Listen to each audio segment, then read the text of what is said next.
to this URL. Write this one down.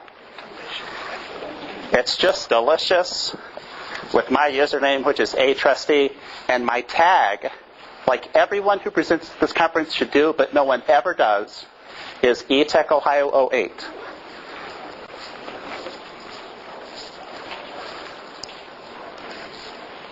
I'm sorry, I can only stay 8 seconds on each side. This is my email address. If you forget the delicious link, email me, and I'll send it to you. Most of you will do that. And if you can remember anything, remember my name. And if you go to my blog address, you'll remember that. If you search Alvin Technology in Google, I'm the first one. How's that? On with what I want to talk about. I am not a lawyer. So if you take what I say back to your school and you apply it as gospel, you may end up in jail. Talk to your school's lawyer before you do anything questionable that deals with copyright. But I will give you a lot of resources so you can research a lot of things on your own. I am a professor at the University of Findlay. Here's the university's web address. If you go to that web address and you type keyword EdTech, you'll find all of the information about my program. I teach all of my classes online. So if you'd like to pick up a couple graduate credits to renew a license, or you know a teacher who'd like to do that, come and take an online class. Let's start with a survey. Raise your hand if you think this is legal. I would like to hear a song, so I go to the library and I borrow a CD so that I can listen to it. Is that legal? I have a record album, a vintage original Beatles white, but it's an LP on vinyl. I want to get it onto my iPod. I don't have it on CD. I go to the library, I borrow the CD, which I own the album, and I rip it to my iPod. Is that legal? Wow, no one says it. Yeah. One guy up front. I wanted to watch a movie on HBO last night, but I was stuck here watching the Super Bowl. So I set my TiVo to burn the HBO movie to a DVD so I could watch it later. Is that legal? Just a few people. All right.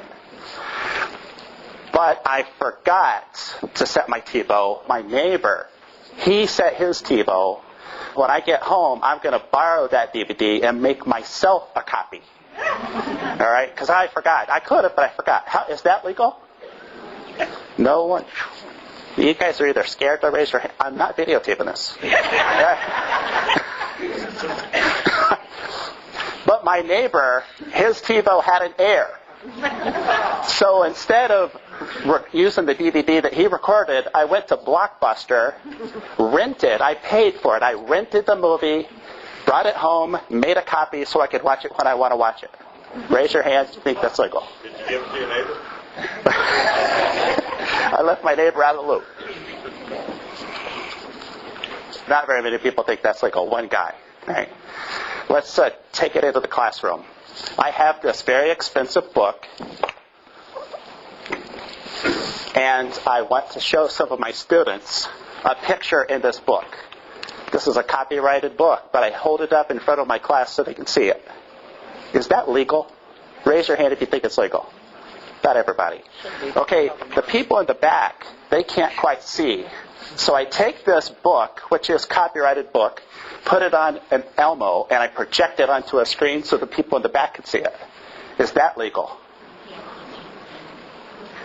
2 students are absent. So I take the book and I scan the page that I showed my class, and I put it into Moodle or Blackboard. Is that legal? Only a couple people think that's legal. Did you include bibliography? Well, there's a difference between copyright and plagiarism. You would be talking about plagiarism.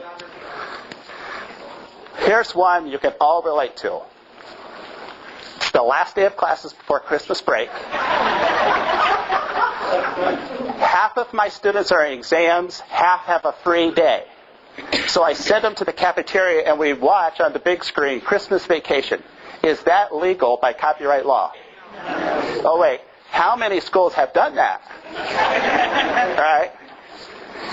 All right, half of this talk is going to be about copyright. Half of it's going to be about how to create a good presentation. If you had seen the questions that I just asked in another presentation, they may have looked a little more like this. Someone may have written out the questions, but this is kind of a crummy template. They probably picked a cool background picture. This is my old favorite, but since this is an educational conference, they probably used the one with the crayons on it. And then, if you think it's legal, it's got to fly in, right? Right? What if I asked the second question, I drop it down from the top. The third question, I could ask by making the thing whip in, and then my favorite is the third question, which does the little twirl. Now, you guys are really engaged by that, right? And then there's always this dumb bullet. Why does every slide you ever make have a bullet in front of every sentence? It's because the template that's in Microsoft PowerPoint, it's called PowerPoint. For bullet point, it's built into the template.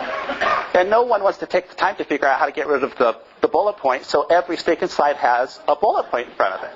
But it turns out that this bullet point can be removed really easily.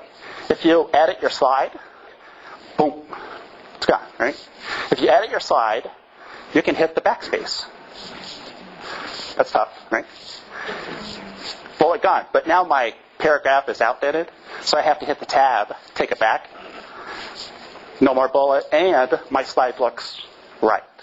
You can actually go into the master slide and adjust right here, adjust the tab, and you can get rid of that bullet for good by making the tabs equal. Then all you have to do is delete the bullet. You don't even have to hit the tab.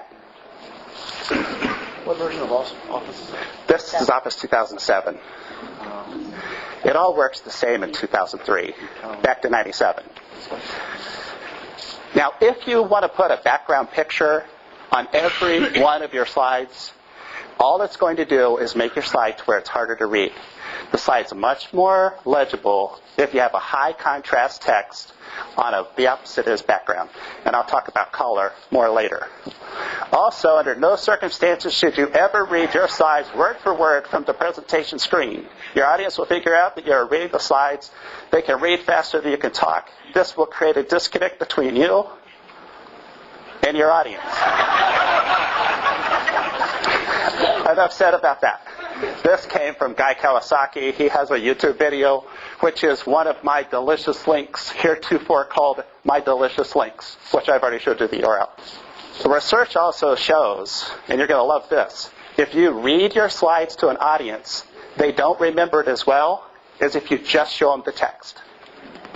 So you're better off, if you want the people to remember things, shipping the PowerPoint presentation with the words and not showing up. They'll remember it more. Also, there's absolutely no reason for you to ever use a bullet point in your presentation. I have 327 slides in this presentation. That is a SchoolNet record. I broke my own self-established record 2 years ago, 303 slides. There are no bullet points in anywhere except where I showed you how to get rid of a bullet point in this entire presentation.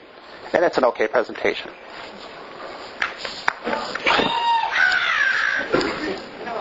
Could you guys hear that okay? This is Buzz. He called me on Saturday. He says, "Could you put my picture in your presentation?" I said, okay. He always puts sounds at the backgrounds of his PowerPoints for no good reason, just to wake people up. Buzz, you might recognize from last year. If you saw my presentation, he was the main character in the If Class Were Like a Chat video, also in My Delicious Links. Change gears again. Let me talk a little bit about visual design. This is what everyone should understand when they go to create a PowerPoint presentation, how things work. So the first thing is figure the ground contrast. This is where you have some distinction between the figure, which is the words, which you cannot see, and the ground, which is the back. If I take this slide, I make this go over the black, like I did when I showed this slide, very legible.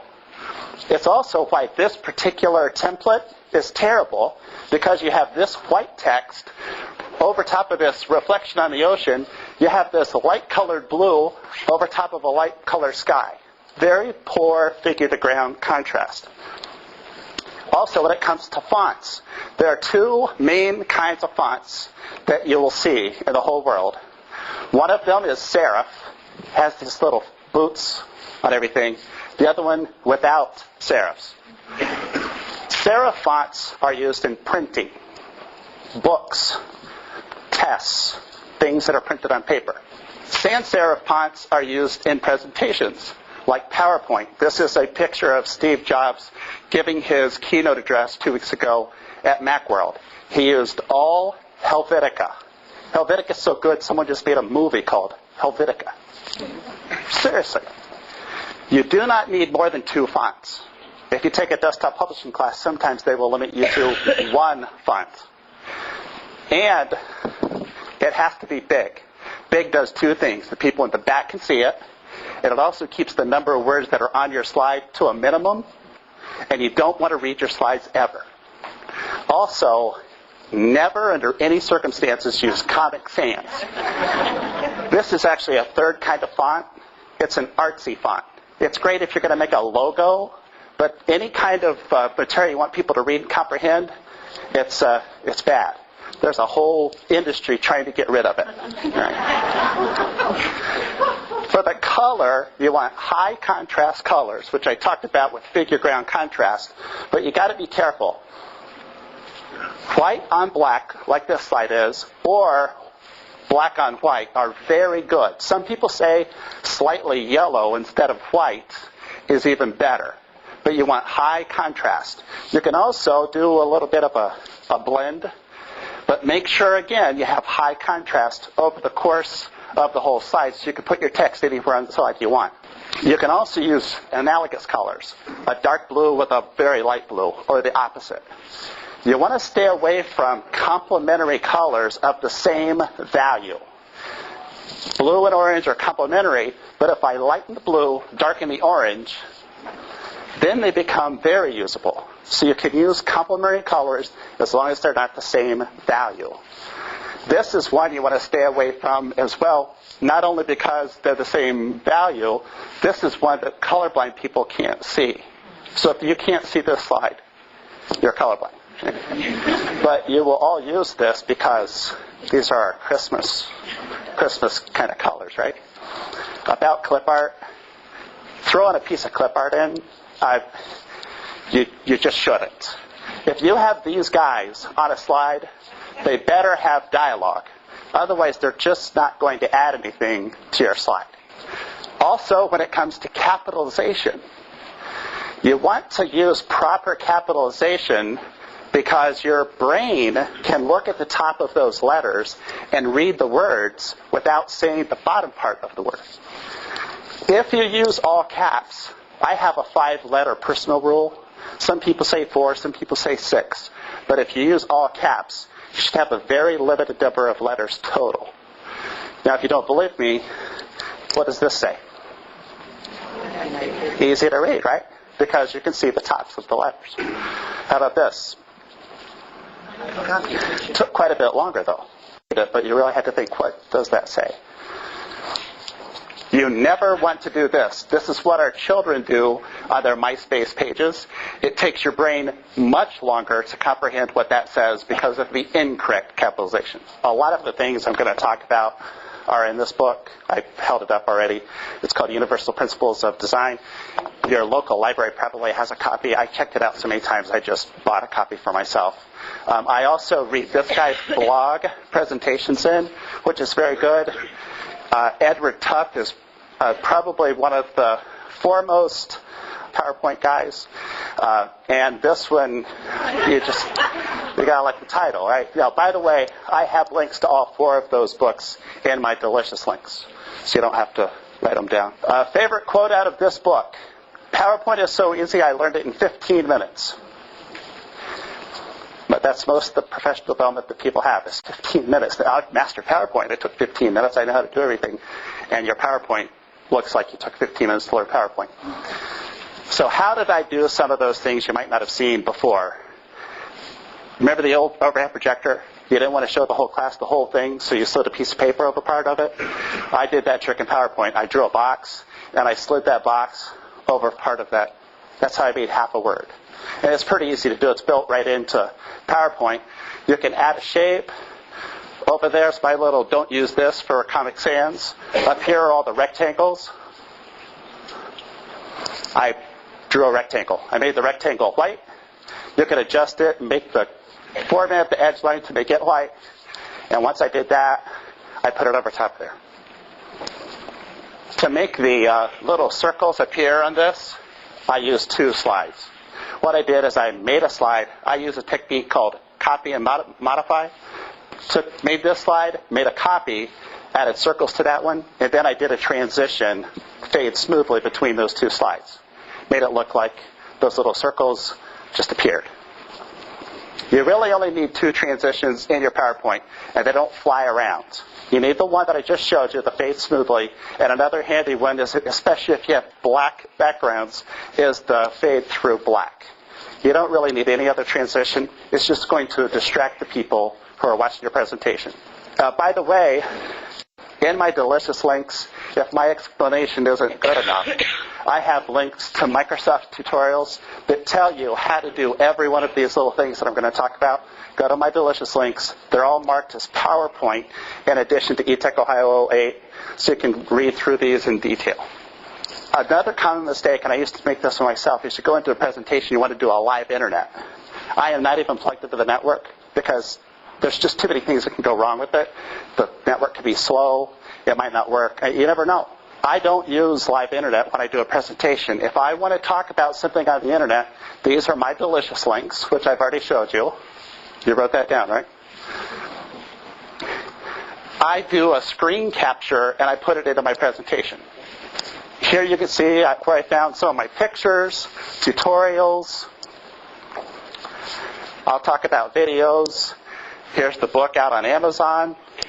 Here's copyright law from the U.S. government copyright law page. All of those are on the internet. It appeared that I went to the internet, but that I screen captured ahead of time. Very simple technique. I use a free program called IrfanView. Download it for free for a PC, and it will save all of your screen captures to a file. You can just hit the print screen on your computer. On your Mac, I think it's Control-Shift-3 or Control-Shift-4. But there are programs that will do some fancier things. You need to know one thing, though. This screen is 1024 by 768 pixels. Before I get ready to capture a bunch of screens, I made this page. This page is 1024 wide. That line right there, 768. There's a link to it in my delicious links. I go to this page, adjust my browser so I know that it's big enough, and then I start taking my screen captures. So let's talk about copyright law. It's under Title 17 of the U.S. Code, and it gives an owner of a copyright the right to reproduce, prepare derivatives, distribute copies, perform publicly, display publicly, and display electronically. Those are the rights of a copyright holder. So in other words, if I want to distribute something, I cannot unless I own the copyright. But there is something that's called the first sale doctrine. In other words, if I'm the library and I buy a CD, or if I'm Blockbuster and I buy a DVD, that's the first sale. The copyright owner controls that. But once I own a particular copy, once I buy a book, a CD, a DVD, I can do with that whatever I'd like because I have a copy. But I am not allowed to perform it publicly. So if you're in the cafeteria watching a movie, unless it is a movie that is not licensed for the private use of the audience, you've heard that before. So you can get movies that are licensed this way, but you have to go out of your way to do it. And guaranteed, the movies that you have in your school are just DVDs from Blockbuster, or somebody brought one in from home. They're not licensed that way. So how was that done? This is making those little lines show up under there. This is the most used technique that I use. It's an animation.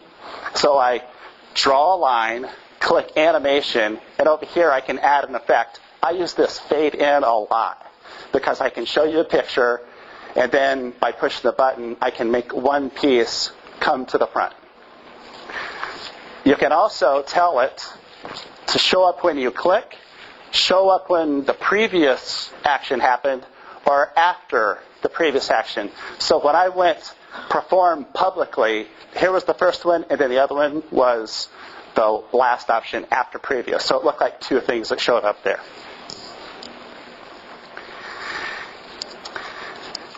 To copyright something, it has to be fixed. By fixed, I mean it has to be written down, recorded, or saved on some sort of tape, film, or hard drive. Any one of those things makes the work fixed, and it makes it copyright protected. That's all you have to do. There's no paperwork. How long does a copyright last? Well, I can show this to you in a couple of ways.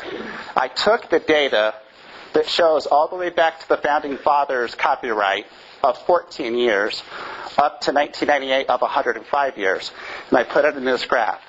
Graphs are handy, but sometimes it's more effective if you show that same information in a graph.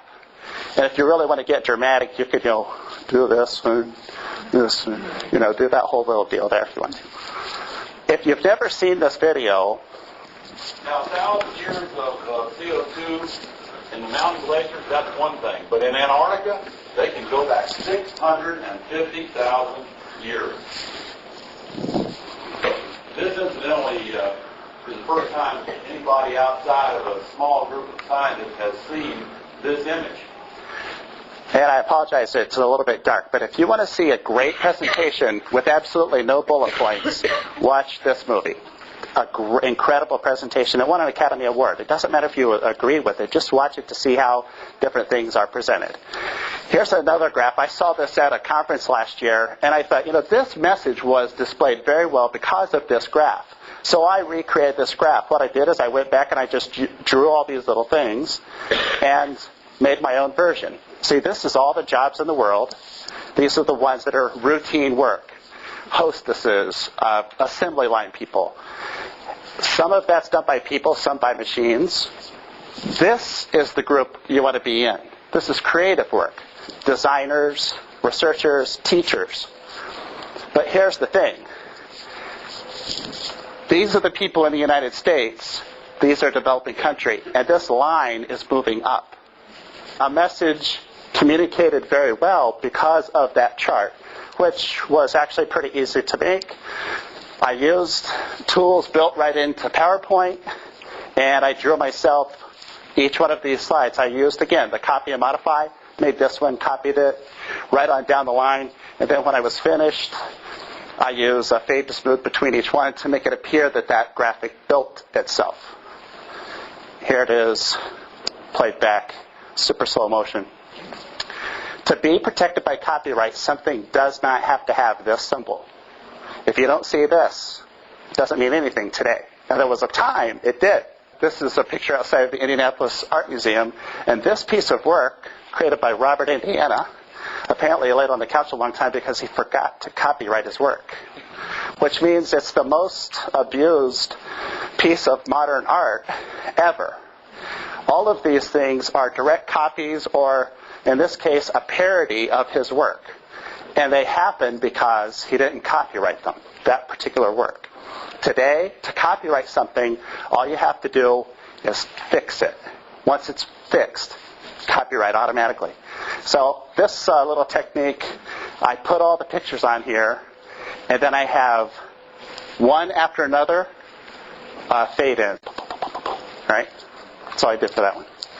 And like I said, fixed means protected by copyright. You don't have to file a piece of paperwork anymore.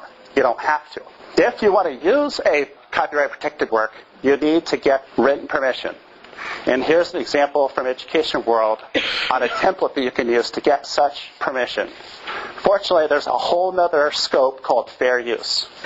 And fair use gives you some exemptions where you can use copyrighted material without written permission from the copyright holder. For criticism, comment, look at that. Teaching. So for teaching, I can use something without the written permission of the copyright holder. But there's one very important thing about fair use. It's a defense. It's not a right. Which means when it comes down to it, if the copyright owner says, you are infringing, you're going to court. You can't just throw your hands up and say, I'm a teacher, it's fair use. You have to go to court and prove it's fair use. And the court will look at 4 factors. And the factors are, how did you use the work? Did you just photocopy it, the whole thing, so pass it out to your class? Or did you take the work and transform it, is the word that they use? Did you make something new, help your students understand something they could not have understood by just looking at the original work? The second thing is, was it an encyclopedia? Facts are not copyrightable. Ideas are not copyrightable. They can be patented, but they can't be protected by copyright. A dramatic work, a play, a fiction book, those are very expressive, very original, much more protected by copyright. The third thing is how much you used. And there is no law that says how much you are allowed to use. It's not written anywhere. What I have read in a lot of case study is the court will say more than 5% was used. They seem to say 5%, but it's not always. And there's nowhere in the law where it says how much you're allowed to use. The more you use, the less likely it is fair use. And the last thing is the most important. How does it affect the money that can be made by the copyright holder? If you're saying, I'm a teacher, this is fair use, but you're photocopying a textbook so your school doesn't have to buy a textbook, you're drastically affecting the market of the copyright holder, and it would probably not be fair use. You should also learn about the Technology, Education, and Copyright Harmonization Act, otherwise known as the TEACH Act. The TEACH Act says I can take a page out of my history book, scan it, and put it into a protected system like Moodle or Blackboard, because the whole world doesn't have access to that. TEACH deals with distance education. That's the main part of that particular law. This telecast is copyrighted by the NFL for the private use of our audience. Any other use of the telecast or any descriptions or accounts of the game without the other's consent is prohibited. You probably saw that last night. All right. Look, it says, any descriptions or accounts. The NFL is trying to say, you're not allowed to talk about this game with our expressed written permission. All right? And as my dad would say, Sport hockey. Right? So I go online and I do some research, and I find last year's Super Bowl, that very same snippet is out there on YouTube, wide open to the public. And I found out that it was put there by this lady. Her name is Wendy Seltzer, and she's a teacher in her class. She was talking about fair use and copyright, and she put that video out there on YouTube. You know what happened? The NFL came along and said, that's copyrighted by the NFL. They gave them what's called a takedown notice. And so YouTube had to take it offline. But see, Wendy, she's a professor of law at the Brooklyn Law School. And she understands Section 512 of the DMCA Safe Harbor. In fact, she has a web page that will tell you how you can write a counter notice to YouTube. And if you're too dumb to figure out how to do this, she just set up a website where she has this counter notification form. You check those boxes, put your name in there, and you can do a counter notice. So she used her form, and she sent YouTube a counter notice. Said, put it back online. They put it back online. You'd think it'd be over, but this is the NFL, right? The NFL does a second takedown notice and says, we really mean it. Take it offline. And Wendy says, wait, I'm a professor of law, Brooklyn Law School. That's not the way it works. If I do a counter notice, the only way YouTube can take that offline is if the NFL takes me to court and the court orders that it be taken offline.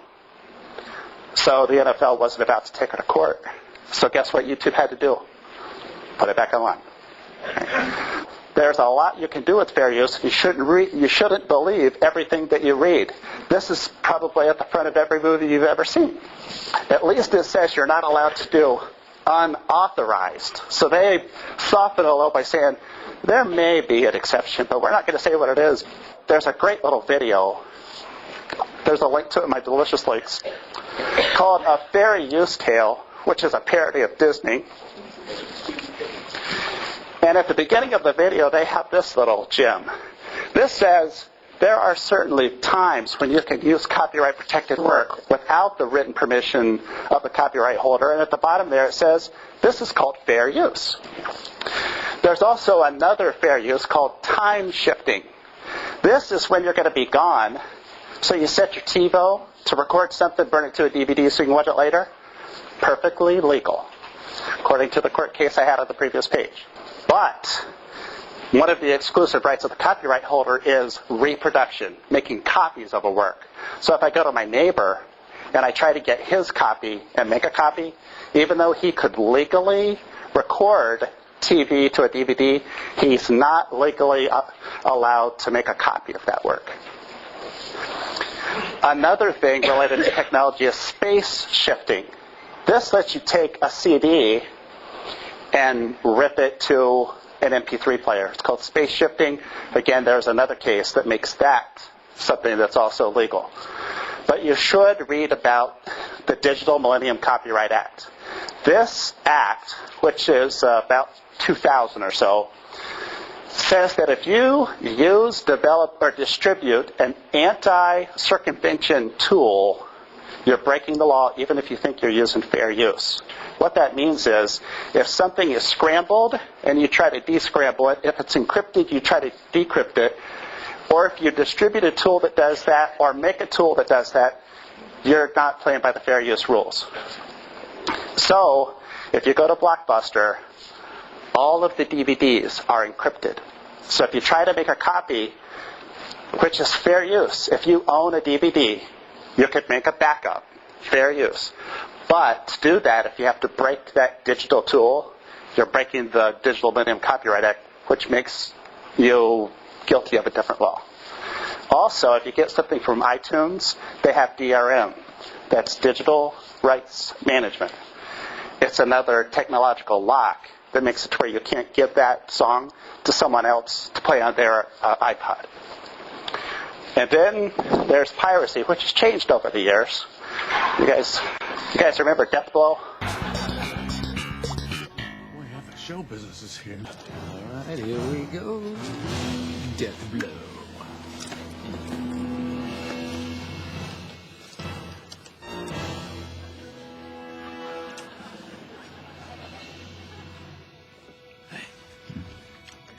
What the hell is he doing? Relax, he does that all the time. Does what? He's making a copy of the movie for sale on the street. Making a copy of the movie for sale on the street. Now this episode, which is called Little Kicks, was made in 1996. And it came along about 4 years before Napster. See, that episode of Seinfeld, that guy took that tape and he made a few copies, sold it on the street. Now, someone can take that same movie and distribute it over peer-to-peer networking to thousands or millions of people without even having to buy the tapes to sell on the street. Which is why we see these changes like the DMCA. I don't want to be a pirate. If you're going to use video in your PowerPoint, there's a little video icon right in the main template. The only thing you should do is make sure that your video plays automatically when the slide starts. Otherwise, you have to walk over to the presentation and click it to make it play. It just complicates it.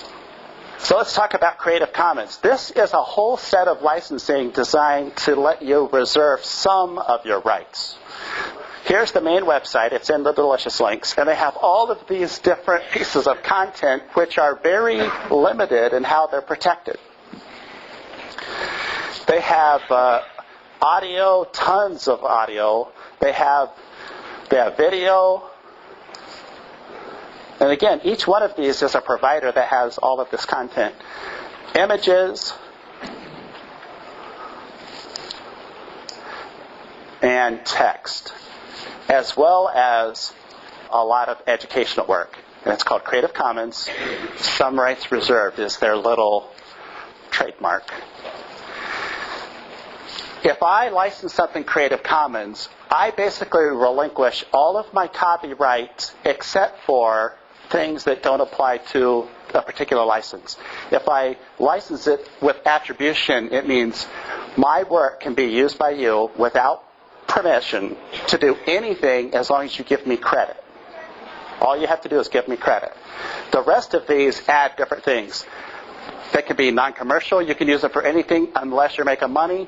You can do the share alike. You can use it for anything, but if you use it, your work has to be licensed Creative Commons share alike. Or you can say no derivatives, which means you can use my whole song, but you can't remix it. If you want to use it as background music in your PowerPoint, that's fine, but don't do a new song with bits of my song. And then there are some which have double dose. Flickr is by far the biggest site with images for Creative Commons licensed pictures. So if you go to the Creative Commons, it's just flickr.com/Creative Commons. You can see attribution, no derivatives, all these different licenses. And there are 6 million, 2 million, 20 million, 8 million, 16 million, 4 million. There are 58 million pictures in Flickr that are free to use without contacting the author. So if you can't find a decent picture in all of those. Now, how did I do that? This is a really cool thing. I captured this big long screen and made it scroll. To use it, I used a program I downloaded for free. I have a delicious link that tells you where you can get this. It's called Snagit, and it'll let you do a scrolling window. So I captured this big long window. These are all my delicious links. And then I made it scroll. To do that, I put the picture into PowerPoint, and then I added an animation, custom animation, which is a motion path, move it up. Once I did that, it gave me this little line. Here's where it starts. Here's where it ends. I just make it scroll more by making that line longer. And again, here's what it looks like when you scroll it. You can also stop it. So let's say that I wanted this to scroll, and then I wanted to stop and show you my link to Snagit. All I did was do a second motion, and then it starts up again after that goes away. Simple animation. If you don't like to look at Flickr 10 pictures at a time, you can go to Flickr Elite. It shows 200 pictures at a time. Flickr CC shows only Creative Commons pictures, and it lets you pick a picture and then edit that picture. That means this right here, you can edit that picture. And there's another neat little technique. You like how I made everything disappear? This, again, it's make a page, make a copy. I have a picture. I crop this, so I only have that little picture. I save that. I take my original and I make it darker. It's built right into PowerPoint. That gives me this dark. These lights are bright, otherwise this looks a little bit better. I then take my picture and I put it on top of my dark picture, draw a box around it, and then I do a fade smoothly transition. It makes it look like this picture has everything disappear except that one little part. Here it is, full screen. Here it is on a page that I've already shown you. So it's a nice little technique that you can do to draw attention when you really want to draw attention to one little part of your slide. Here's another site that lets you type in a word like classroom, and then you can say, show me a classroom that looks like a cloud, or it looks like a field, and it'll find pictures that match those criteria. It's an interesting little thing. These are pictures, when I typed in classroom in Flickr, these are pictures that came up under Creative Commons. And each one of these pictures, if you go to Flickr and you can see some rights reserved, if I want to use one of those pictures in my presentation, all I have to do is copy the URL, and then in my PowerPoint, put that URL somewhere. That's attribution. I'm giving the creator of that work the copyright that he wanted, which was just attribution. Now, you can also do it this way. Here are all those pictures. with all of the links to them. Another way of giving attribution. At the end of your presentation, you can do that? I will. No, I mean... You could, yeah. I'll do that at the end. Now, in addition to all those things that are out there, Creative Commons, there's a ton of stuff that's in the public domain already. In fact, anything created by the government or an agent working for the government is public domain. So this photo is public domain. All the moon stuff is. There's some great shots from outer space. And you can use these in interesting ways. Here I've taken that photo and I've put it as a part of my slide with some words. But you have to be careful. If I was using a template that had like a blue background, that would look funny. It would, like if I had a white background, that wouldn't look nearly as good as having a background like that. So choose your background so that your picture you have on there looks like it's part of the page, not a picture added to the page. That's the kind of animations you'll see all the time here, right? And again, it's a custom animation, and this time I did a motion path curve. Once you do that, it's easy to take that, copy it. You can put that on every slide if you wanted to. Really easy to do. The rule of thirds. If you take a picture and you draw lines to divide it 3 by 3, where those lines intersect is where your eye will focus when you look at the picture. If I have this picture, my eye focuses here on those parts. So you want to line up your pictures so that you take advantage of the way people's brains work. You've seen pictures that use this all the time. This is the most reproduced photograph in the history of photography, and if you look at it, you can see nice rule of thirds. Television or movies, they never have the person in the center. They're always a little bit off because of the rule of thirds. When I picked this picture, I just made sure I put that little earth at the spot that it would show up rule of thirds. In review. Wow, I made it. No templates. You just don't need a template.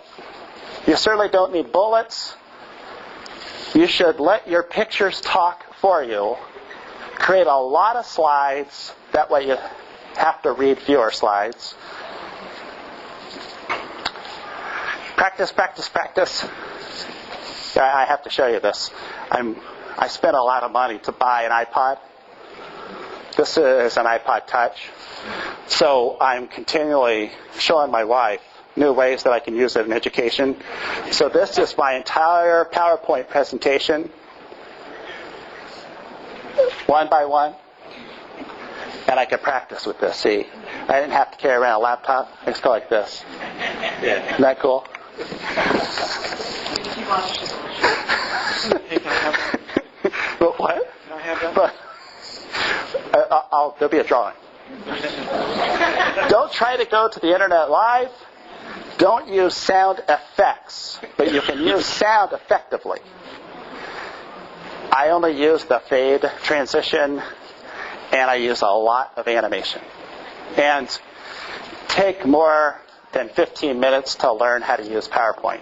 And if you can't find the picture you're looking for on Flickr, you can always just take your clock and take a picture.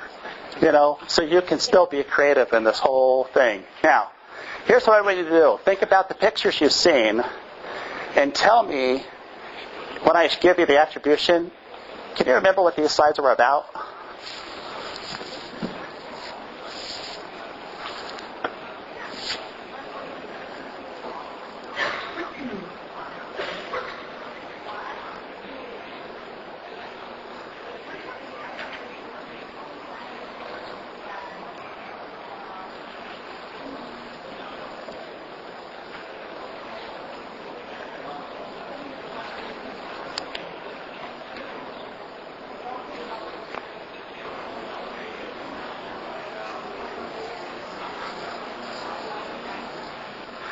Without using a lot of words, hopefully you were able to remember some of those pictures, and when you leave, have a better idea of what it was that we talked about.